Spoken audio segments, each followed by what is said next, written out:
Good evening. Good evening. We're back together again this evening. Once again, back together. Isn't that awesome? Just like old times. That is wonderful. Yep. We should do this twice a week instead of once a week. I'm up for it. That would be fun to do this. It would be fun. All the time. Yeah. What are we going to talk about today? Well, I was going to ask you first how your birthday was. Oh, my birthday was so good. Everybody had a big party. Fireworks. All sorts of things. And bands playing. It was just a good old-fashioned normal birthday party for Gary. Well, that's great. They've made it a national event, and it's even more annual than the May Day parade, the Mayfay. That's right. They didn't cancel that one got canceled, but they did not cancel my birthday this year. So that's good. I'm happy. Good. What parts? Did you ever answer my question? I didn't. I threw one back at you. I thought you did that. I changed the subject. That's because you don't know what we're going to talk about today. It's on the screen right there. Oh, okay. they don't know there's a screen right there. They can probably guess there it is. But now we've got a teleprompter. We have a teleprompter right in front of us. Yeah. Well, we're covering Proverbs 6 through 9 tonight. How many is that? That should be 4 chapters. 9 chapters. You have to remind me again. How many? If they would have read that this week, how many per day? 4/7 of a chapter every day. Okay. Yeah, or something like that. I forget these things. So today we're going to talk about Proverbs. And let's just begin with chapter 6 then. Let's jump right in. And not surprisingly, chapter 6 begins with the words, my son. We should be familiar now, with that. We have about 10 of those in these 7 chapters. 10 my son speeches, yes, in the first 7 chapters of Proverbs. So we have a few left for today, I think, and that'll wrap us up. Right. He begins in chapter 6 talking about what we would call a work ethic, about what we do when we work and being responsible and so forth. And he begins the first part of Proverbs talking about 3 different kinds of people with the wrong work ethic. Okay. And the first one is someone who is surety for a neighbor. And we'll talk about that in just a second. The passage, though, in Proverbs 6, 1 through 5, says, my son, if you have become surety for your neighbor, have given a pledge for a stranger, if you have been snared with the words of your mouth, have been caught with the words of your mouth, do this then, my son, and deliver yourself, since you have come into the hand of your neighbor. Go, humble yourself, and importune your neighbor. Do not give sleep to your eyes, nor slumber to your eyelids. Deliver yourself like a gazelle from the hunter's hand, and like a bird from the hand of the fowler. When I first looked at that, I was thinking about someone who would co-sign a loan. That's what we would think of today. Someone's getting a loan, they need somebody to co-sign the note for them. And that was my first impression. But as I looked into it, it's a little bit more than that. It's someone who is guaranteeing anybody's debts, current and future, past, current, and future. And so what I'm doing, if I do this, is saying I'll cover whatever debt he has. Wow. If he doesn't pay the debt, you just come to me and I will cover it. Okay. And as one person pointed out, if you don't have the money to lend to somebody for their need, then you certainly don't have enough money to give them a blank check. Mm-hmm. That's what's being described. That's what's being described here. Someone who is surety for a neighbor. And one place described this as easygoing thoughtlessness. They give no thought to what they're doing. I think this might be an important topic. I believe you're right. Because it shows up in Proverbs 11:15, Proverbs 17:18, Proverbs 20, verse 16, Proverbs 22:26, Proverbs 27:13. Mm-hmm. This may be an important topic. I think it is. And it struck me the kind of the end of that passage was how urgent the escape from that lifestyle is. Exactly. Like a gazelle escaping the predator. And you notice that the advice to the father to the son is, do it now and don't sleep. Right. It doesn't matter what time of night it is. Get yourself out of this. Right. Don't wait till tomorrow. Get out of it because you're in big trouble. Right. The second group of people that it talks about that the father's warning his son about it'll be the sluggard or the slothful, the lazy. He begins in verse 6 of Proverbs 6 by saying, go to the ant, O sluggard, observe her ways and be wise, which having no chief, officer, or ruler, prepares her food in the summer and gathers her provision in the harvest. How long will you lie down, O sluggard? When will you arise from your sleep? A little sleep, a little slumber, a little folding of the hands to rest. and your poverty will come in like a vagabond, and your need like an armed man. This is not the last time that we're going to read about this in the book of Proverbs. There are some other real graphic descriptions of lazy people coming up. And this is a person who's just slothful. They just don't do anything. And it was described as laziness and incapacity. And so the father warns his son against going out and being surety for somebody. And he warns his son against just being lazy and not working. The third warning, first of all, I want to point out that he says, go to the ant. And there will be another time in the book of Proverbs where he refers to the ants in chapter 30 and verse 25, where he says that the ants are not a strong folk, but they prepare their food in the summer. The point there is about the same, is they are prepared ahead of time. They don't wait till winter to start looking for food when there isn't any, because they go ahead and do it ahead of time. And so they are the opposite of someone who is slothful. They are proactive and they work hard. The third category of people is described by the book of Proverbs as somebody who's worthless. It says in Proverbs 6 from verse 12, a worthless person, a wicked man, is the one who walks with a false mouth, who winks with his eyes, who signals with his feet, who points with his fingers, who with perversity in his heart devises evil continually, who spreads strife. Therefore his calamity will come suddenly. Instantly he will be broken, and there will be no healing. This is that shyster who comes up with this get-rich-quick scheme. Boy, do I have a deal for you. I've got a bridge for you. All these different things. It's a no-fail offer. It's limited time, though. You better act now, because everybody's going to get into it so quickly that it's going to disappear. And I had to think about Bernie Madoff and people like that, not judging his character, but judging what he did. Yeah. Ponzi scheme comes from a man named Ponzi. Yeah. And there are people out there like that who come up with these schemes. Instead of working, they come up with ways of stealing from people. Right. I get phone calls from them all the time. I get emails from Nigerian princes They at want least to- once a week. Don't you send them your account information so they can give you those millions of dollars? They haven't put it in my account yet. They spoof telephone numbers and call to let me know about my car warranty. Mm-hmm. I got a call that I can, with help for my student loan. I first graduated from college in 1972. I do not have a student loan, if you can imagine that. I have not had a student loan.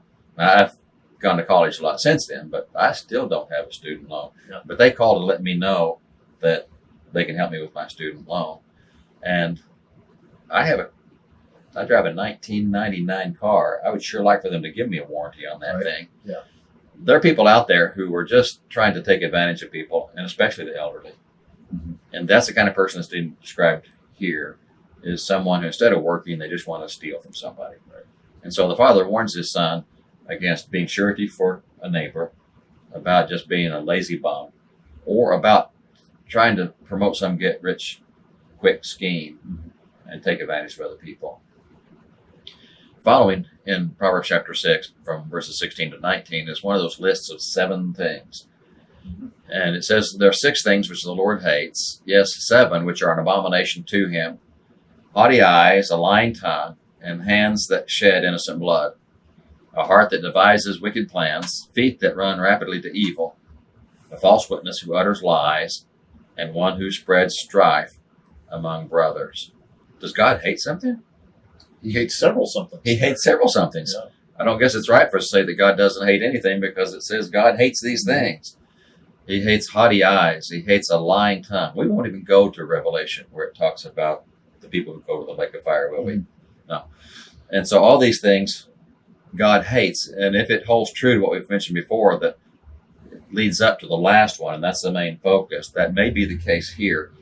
The first 6 are body parts: eyes, tongue, hands, heart, feet, the mouth, or the tongue again. But the bottom one, the last one, is the person who spreads strife among brothers. Right? And all of those things do that. They result in creating strife, creating problems. And so God hates these things. He does not like discord, right, and the lack of unity. And so he hates these things. And leads down to that last one of spreading strife among brothers. Here's another my son in chapter 6, verses 20 through 35. It begins by focusing once again on the teaching. And we run into that frequently throughout the book of Proverbs, pointing out how great the teaching is and what it is. It says, my son, from verses 20 to 23, my son, observe the commandment of your father, and do not forsake the teaching of your mother. Bind them continually on your heart, tie them around your neck. When you walk about, they will guide you. When you sleep, they will watch over you. And when you wake, they will talk to you. For the commandment is a lamp, and the teaching is light, and reproofs for discipline are the way of life. It says, observe the commandment of your father, do not forsake the teaching of your mother, bind them continually on your heart, tie them around your neck. You know, in the Old Testament, and even the New Testament times, they would take this literally, and they would take a scripture, write it on a piece of paper, and put it on a phylactery, and put it on their head, right, or on their arm. And I think they probably missed the point of, it's not to be physically here, it's to be in your head, not on your head.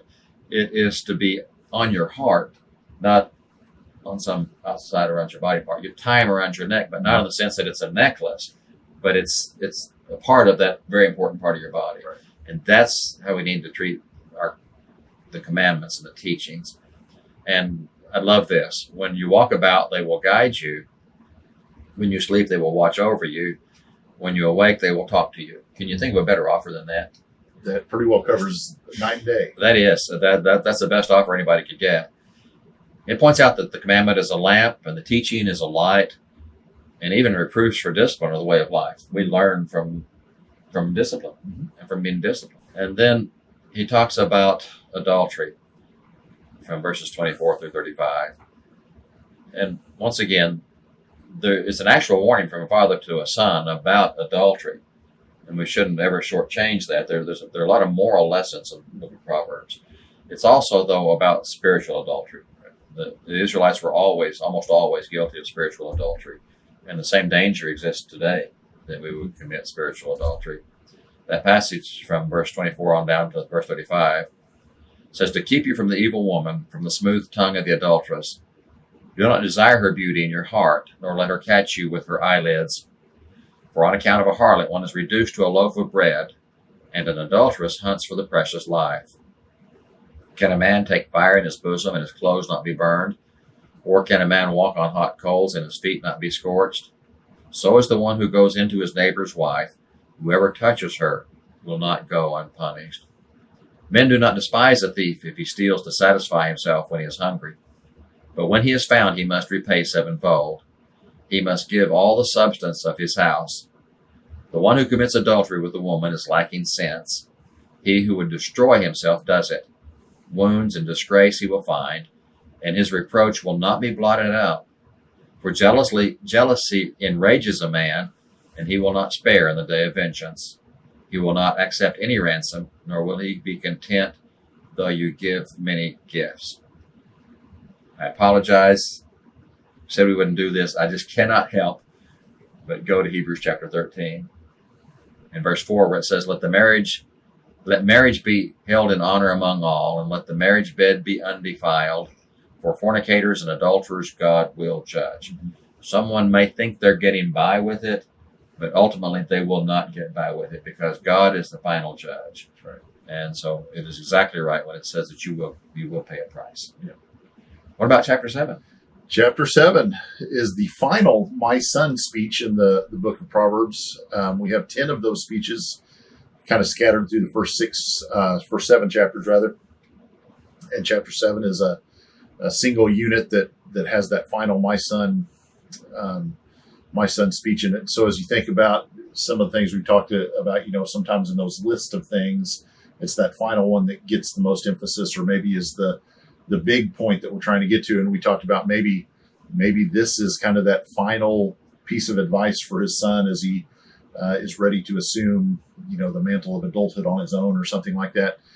And so this may be the really important one. Not that the others are not important, but this may be the one that I want to end on as far as giving my son in these specific instructions. And you mentioned that was probably each time he said that was to call attention, like Right. get his attention back. My son, to bring him back. And if that's true, this may be the my son of the my sons. Right. This may be the one as he's ready to walk out the door. Son, listen to this one before you go. And so we'll jump right in with that final my son instruction, sort of an introduction here in verses 1 through 5. My son, keep my words and treasure my commandments within you. Keep my commandments and live, and my teaching as the apple of your eye. Bind them on your fingers, write them on the tablet of your heart. Say to wisdom, you are my sister, and call understanding your intimate friend, that they may keep you from an adulteress, from the foreigner who flatters with her words. So we have there kind of some of the similar things that you just pointed out in chapter 6, and we've made mention of several times throughout these first few chapters, that there are different ways of describing the instruction that we're receiving. So he calls them my words, my commandments, my teaching. And then he has descriptions for each of those things. They're a treasure. They provide life. They are the focal point. They're what you're supposed to fix your eye upon. And so they are really, really important. And he wants to get that point across, and he does so over and over and over as he's instructing his son. Is it okay to repeat things that you want to teach your children? That might be a good idea. It might be that the more often they hear it, they begin to understand that it's important. And so as this wise father is trying to teach his son and pass on wisdom that he has learned, he keeps repeating these things and really is driving the point home. And here he says wisdom and understanding are a defense against being led astray. And so there is benefit. There is something useful about following wisdom. It takes you to the places where you want to go, but there's also what would you call it? An inoculation or a what are those shots you get? Yeah, a vaccine. Vaccination. That's the word I was looking for. Inoculation is a good word too. A vaccination against those results that you don't want. And so there's a twofold benefit to following after wisdom, that it takes us where we want to go and it keeps us from going places we don't want to go. And so then we get into the heart of chapter 7, and really it's kind of a drama. It's a story, and it's a story about seduction. And so we have this kind of central part of the chapter being this unfolding story about a woman who is enticing a young man to go someplace where he really shouldn't go. And so we'll jump into that. The introduction to that part, verses 6 through 9, is a description of the young man. For at the window of my house, I looked out through my lattice, and I saw among the naive, I discerned among the youths, a young man lacking sense, passing through the street near her corner. And he takes the way to her house in the twilight, in the evening, in the middle of the night, and in the darkness. Think about how this young man is described. He's naive. He's lacking sense. He's in the wrong place at the wrong time. What is he doing out that time of night? Why is he not home? Why is he not doing what he should be doing, or taking care of his own affairs, his own business, rather than being out at a place where he can fall into temptation? And ultimately, he is easily led astray. It doesn't take much work for this adulteress, for this seductress, to get him to follow after her. He really, it seems, is out looking for trouble, and he is easily led astray. Verses 10 through 13 then give us a description of the woman. It says, behold, a woman comes to meet him, dressed as a harlot and cunning of heart. She is boisterous, rebellious. Her feet do not remain at home. She is now in the streets, now in the squares, and lurks by every corner. She seizes him and kisses him, and with a brazen face she says to him. And so this description is, she's dressed as a harlot. She's making no secret about what her intention is. She is not, she's not sugarcoating things. She is cunning. She is boisterous. She's rebellious. She is out on the prowl. She's like a predator out looking for prey. She lurks. She is aggressive. She follows after him. She grabs him and she forces him to focus upon her. She is brazen, and that's not the kind of girl that Dad's trying to teach you to go after. No, not hardly. She is the opposite of that. And then we have verses 14 to 20 is the speech. And this is the woman's attempt to get the young man's attention. It's her offer.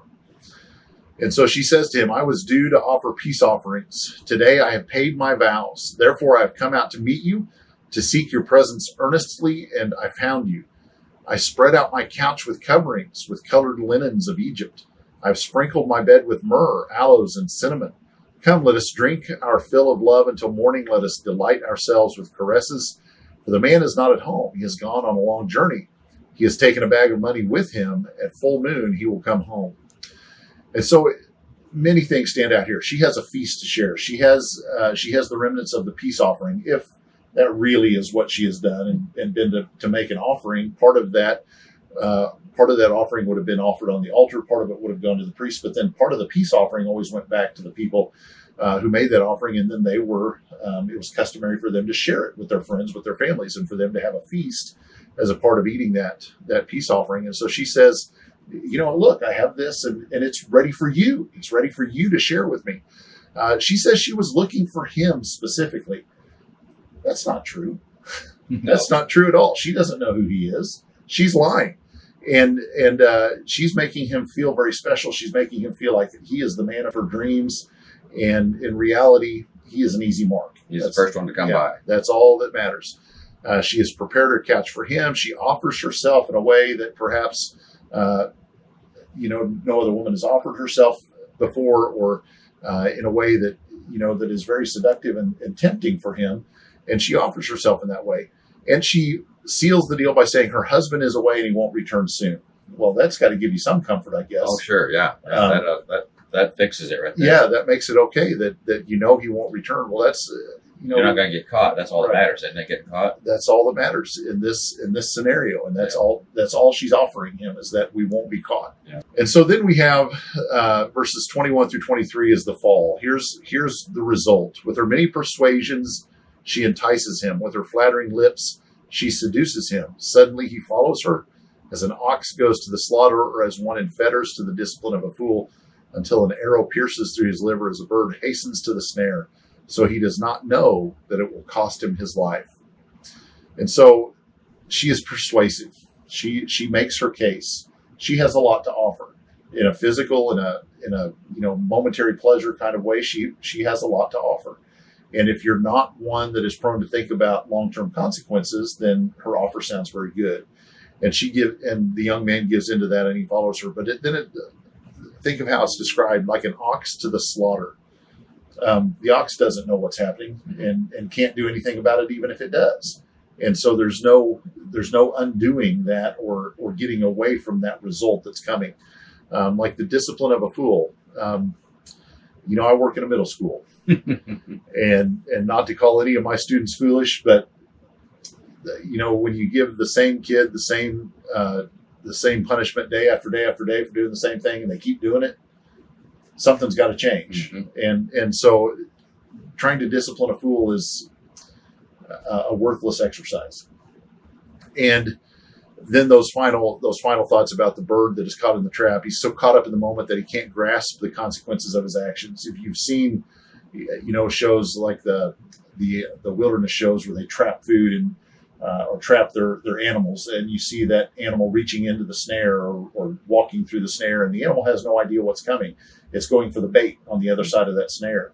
And then that trap is set and the animal is caught, and he has no idea what's about to happen, that it's ultimately going to cost him his life. Mm-hmm. And so it's a tragic scene. It's a drama that is played out for us there in that chapter, and it is a tragedy. The final admonition then given in verses 24 through 27. Now, therefore, my sons, listen to me and pay attention to the words of my mouth. Do not let your heart turn aside to her ways. Do not stray into her paths. For many are the victims she has cast down, and numerous are all her slain. Her house is the way to Sheol, descending to the chambers of death. Hear my words. This is that final, my son, statement of the entire book. It's that final admonition. Listen to what I've said. It's almost begging. Please hear what I'm saying, because if you don't, it's going to hurt. And if you do, it's going to save you from that hurt. It's going to save you from that pain. Do not turn aside. Do not turn or stray from the words that I've said.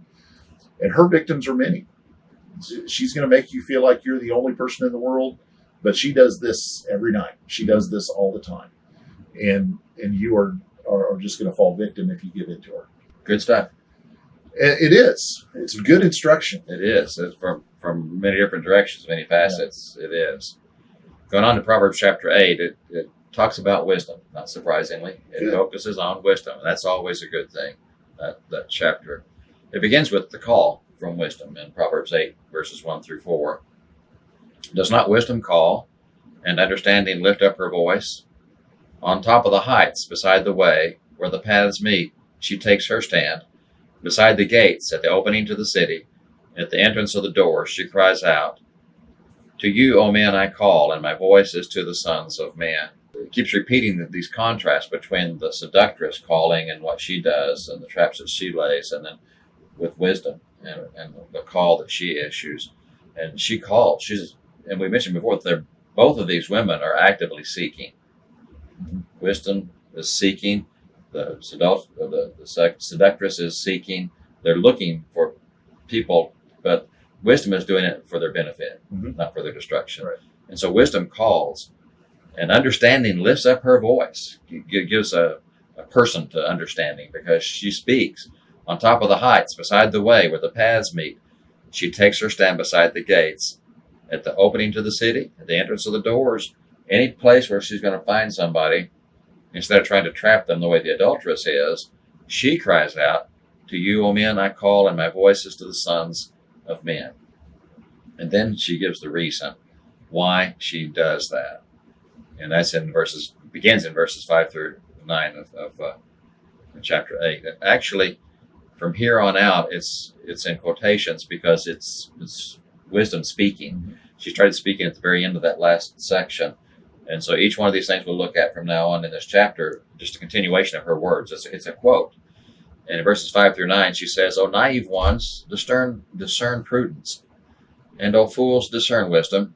Listen, for I shall speak noble things, and the opening of my lips will produce right things. For my mouth will utter truth, and wickedness is an abomination to my lips.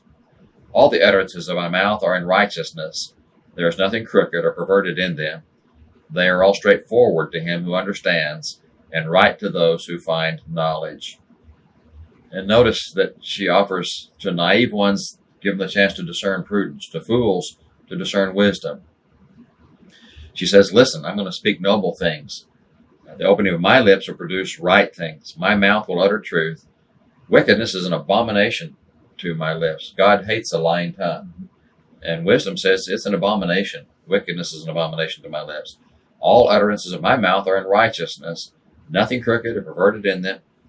It is straightforward to him who understands the right, and it's straightforward to those who find knowledge. And then we're given once again that comparison, choose, which is better. And we mentioned before that the whole book of Hebrews is basically a better. Jesus is better than those things, so why would you choose the lesser? And the same thing is done here in Proverbs chapter 8, verses 10 and 11. And again, it's a quote from, she's still speaking. Take my instruction and not silver, and knowledge rather than choicest gold. For wisdom is better than jewels, and all desirable things cannot compare with her.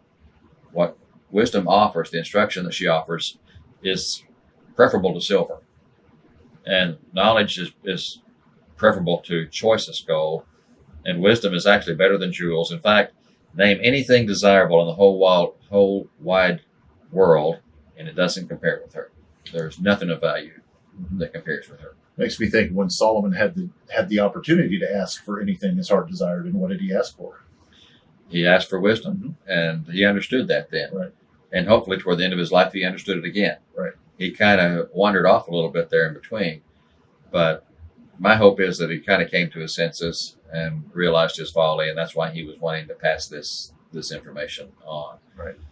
And so at the beginning, he understood this fact, that he didn't need riches, he didn't need victory over his enemies, he just needed wisdom. And God said, because you asked for the right thing, I'm going to give you those other things, but you made the right choice, right? Because you chose the thing that was the most valuable.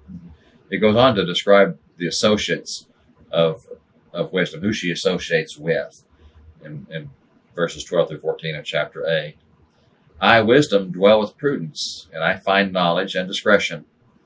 The fear of the Lord is to hate evil, pride and arrogance, and the evil way, and the perverted mouth I hate. Counsel is mine, and sound wisdom. I am understanding.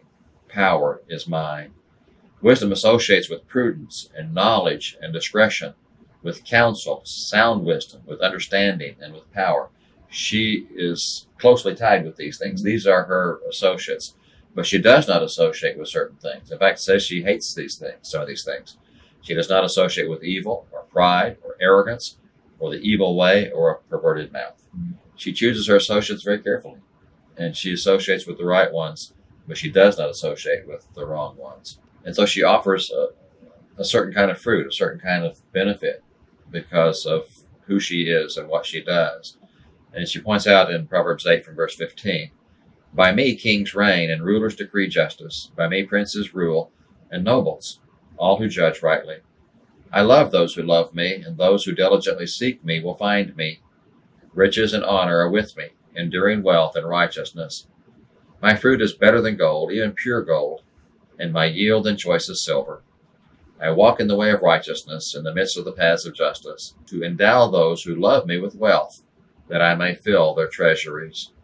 She says that because of what I offer, kings reign and rulers decree justice, and princes and nobles rule. In fact, all who judge rightly are doing it according to the instruction that I provide. She says that I love those who love me. Those who diligently seek me are going to find me. Riches, honor, enduring wealth, and righteousness are with me. If you want those things, you need to be with me because that's where they are. And again, we have that comparison. Her fruit is better than pure gold, and her yield is better than choicest silver. And look at all the things that she does as a reward. I walk in the way of righteousness. I walk in the midst of the paths of justice. I endow those who love me with wealth. I fill their treasuries. And we're not talking here about gold or silver or financial wealth. We're talking about real wealth and real treasures, the things that will last for eternity, not things that will be stolen or disappear. We're talking about she offers things that are real. We mentioned once before her existence in Proverbs 8 from verse 22, that the Lord possessed me at the beginning of his way, before his works of old. From everlasting I was established, from the beginning, from the earliest times of the earth. When there were no depths I was brought forth, when there were no springs abounding with water. Before the mountains were settled, before the hills I was brought forth. While he had not yet made the earth and the fields, nor the first dust of the world. When he established the heavens, I was there. When he inscribed a circle on the face of the deep. When he made firm the skies above, when the springs of the deep became fixed. When he set for the sea its boundary, so that the water should not transgress his command. When he marked out the foundations of the earth. Then I was with him as a master workman, and I was daily his delight, rejoicing always before him, rejoicing in the world, his earth, and having my delight in the sons of men. Didn't we mention much before the association between wisdom and the creation? Absolutely. Yeah. That there's this absolute tie, complete tie between wisdom and the creation and what God has made. And notice what she says. It was at the beginning of his way, before his works of old, that I was established from everlasting, from the beginning, from the earliest times of the earth.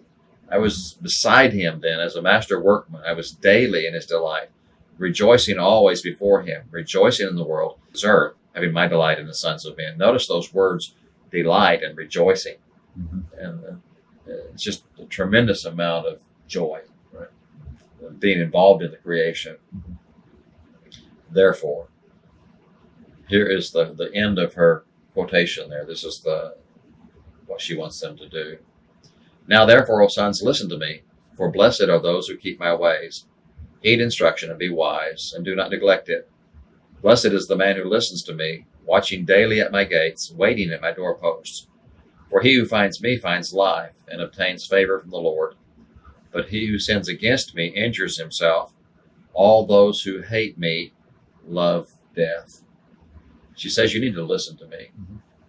And it's more of those Beatitudes. Blessed are the ones who keep my ways, and blessed are the ones who heed my instruction. So she says, be wise, and don't neglect what I'm telling you, because the man who listens to me is blessed. You need to watch daily at my gates and wait at my doorposts. That's where you need to be, instead of the fool who's lingering around the house of the adulteress, around the door of the adulteress, just waiting to be taken in. This is where we need to hang out, is beside her door. She says, he who finds me finds life, and he who finds me obtains favor from the Lord. But he who sins against me injures himself, and all those who hate me love death. Not a difficult choice. Right. It's a pretty clear cut one or the other. And if you're wise, you'll treat wisdom Right. with the right kind of choice, because it's an obvious choice. It is, and it strikes me how it's not passive. It very much is a proactive pursuit. And that's true through this whole book, that it is a pursuit on both parts, because she's seeking us and we need to seek her. Mm-hmm. And we're just not, if we just sit around, we're going to end up in the wrong place. Right. We need to seek her because she's seeking us. And so you're right. It is an active pursuit. It's not something we just do passively. Well, let's take a look then at Proverbs chapter 9. And this is if you take the first 9 chapters of Proverbs, they are different than the final chapters 10 through 31.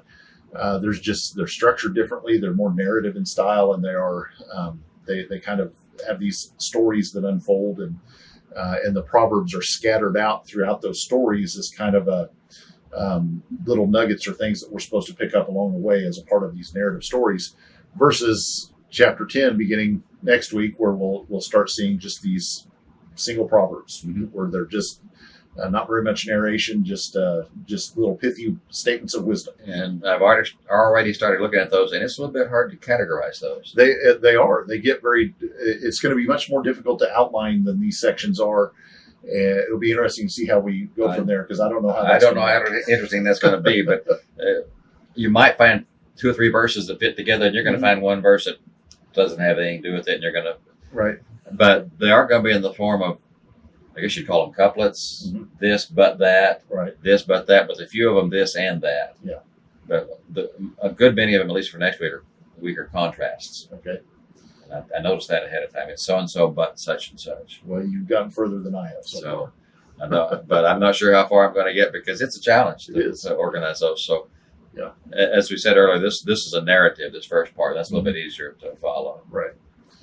And so in our final narrative then in chapter 9, we have a contrast once again between Lady Wisdom and Dame Folly.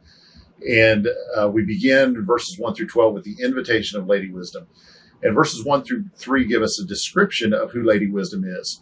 It says, Wisdom has built her house. She has hewn out her 7 pillars. She has prepared her food. She has mixed her wine. She has also set her table. She has sent out her maidens. She calls from the tops of the heights of the city. And so there we have Lady Wisdom portrayed in she is very proactive. And it strikes me as we think back to some of the things we looked at just this evening on, take the example of the ant that is busy and is out doing things to prepare for the work that is ahead, to prepare for that time that is ahead. She's doing all that. She has gone out and done what she needed to do to prepare this banquet, to prepare this feast, even before anybody arrives. She doesn't know if anybody's coming or not. Is anybody going to heed her call? But she's going to prepare herself as though that call is going to be answered. And so she's ready for a crowd to come into her banquet. Verses 4 through 6 then give that invitation to Lady Wisdom's banquet. She says, whoever is naive, let him turn in here. To him who lacks understanding, she says, come, eat of my food and drink of the wine I have mixed. Forsake your folly and live and proceed in the way of understanding. And she goes out, and this is like we've mentioned several times already. She is calling out to the naive. She is seeking those who need her. And she is doing so from a position of altruism. She wants to help. She wants to instruct. She wants to better their lives. The joy that she gets is not from seeing them fail, but from seeing them succeed. When they put her methods to work and their life gets better, that brings her joy. Versus what we'll see later with Dame Folly and how she receives her joy. Verses 7 through 9 then of this chapter kind of give us a little bit of an aside, almost a little word of encouragement or word of statement to the people who teach wisdom. And so it almost takes us out of the narrative for a moment, but it says, he who corrects a scoffer gets dishonor for himself, and he who reproves a wicked man gets insults for himself. Do not reprove a scoffer lest he hate you. Reprove a wise man and he will love you. Give instruction to a wise man and he will still be wiser. Teach a righteous man and he will increase his learning. And so then we have there we have that idea of just of who is able to benefit from wisdom. People who are scoffers, who are not interested in what wisdom has to offer, it's a waste of time. But to those who are interested in wisdom, they're going to receive that instruction, they're going to receive that discipline, and it will benefit them. And so she has something to offer, but we have to be prone to accept what she has to offer. We have to make ourselves be in tune with what wisdom has to give us. Verses 10 through 12 then finally give us a summary of Lady Wisdom's appeal. It says, "The fear of the Lord is the beginning of wisdom, and the knowledge of the Holy One is understanding. For by me your days will be multiplied, and years of life will be added to you. If you are wise for yourself, and if you scoff, you alone will bear it." So the fear of the Lord there is the beginning of knowledge. And what she has to offer will benefit. It will bring about excellent results for the one who accepts it. But if you scoff at what she has to say, then you're going to stand alone. She has no help for you. She can't help you if you're not willing to accept what she has to say. Verses 13 through 18 then give us the invitation of Dame Folly. So here we have the contrasting offer. We had the offer of Lady Wisdom. Now we have the offer of Folly. And verses 13 and 14 give us a description of who Dame Folly is. It says, "The woman of folly is boisterous. She is naive and knows nothing. And she sits at the doorway of her house on a seat by the high places of the city." And so she puts herself in a prominent place. And she has a lot to say, but it doesn't amount to anything. I've heard that referred to before as when a group of people who don't know what they're talking about get together and have a discussion, it's a pooling of ignorance. Mm-hmm. And she is the chief communicator in this pooling of ignorance. And she talks and talks and talks and has nothing to say. And nothing good comes of what she has to say. And then we have in verses 15 through 17, the invitation to her banquet. It says, "Calling to those who pass by, who are making their paths straight. Whoever is naive, let him turn in here. And to him who lacks understanding, she says, stolen water is sweet, and bread eaten in secret is pleasant." And so her invitation is far different than the invitation of Lady Wisdom. She's calling out to the same people. She's calling out to the naive, but it says that she's seeking those who are making their paths straight. What does that mean? If you're making your path straight, what are you trying to do? They're trying to make the right choices. You're trying to do the right thing. And you maybe don't have a lot of life experience. You maybe are not as wise as you could be because you're young or because you're just not that experienced yet. But she's keying in on those people who are trying to do the right thing, who are trying to go the way they should go, and she's trying to take them off of that path. And what is she enticing them with? Stolen water is sweet. You're just, I don't even know what to say to that. You're taking people who are trying to walk the right path, and you're enticing them to take something that doesn't belong to them, to take something that they don't deserve or haven't earned or haven't they shouldn't have possession of, and you're enticing them off of that straight and narrow path with promises of something that will never deliver. It just is not a good thing. And then the conclusion, verse 18, the conclusion of this whole narrative is the truth about Dame Folly's banquet. But he does not know that the dead are there. You can imagine walking the straight and narrow path, being enticed into the banquet of Dame Folly, and you go to sit down, and when you sit down at the table, who is around that table? Dead people. It's a bunch of cadavers, a bunch of dead people. That's all that are there. Her guests are in the depths of Sheol. That's a tragic scene. That's not a good scene. No, And kind so of reminds you of a movie scene or something. It's kind of scary. It is. And so once again, the choice is clear. You have the invitation of Lady Wisdom, who promises instruction and who promises a good and honorable and pleasant life. And you have Dame Folly, who offers death. Not a tough decision. It shouldn't be. But why is it so tough? I don't know, because most of the people make the wrong choice, I guess. I don't know. I guess. It seems so clear when you lay it out like that. It does. And then you live life, and all of a sudden it gets muddied up a little bit. It gets harder. Yeah. Do we have any questions this week? Oh, we have a list of questions this week. We do, yeah. We covered a lot of material this week. Yeah, we did. What does the book of Proverbs teach about our work ethic?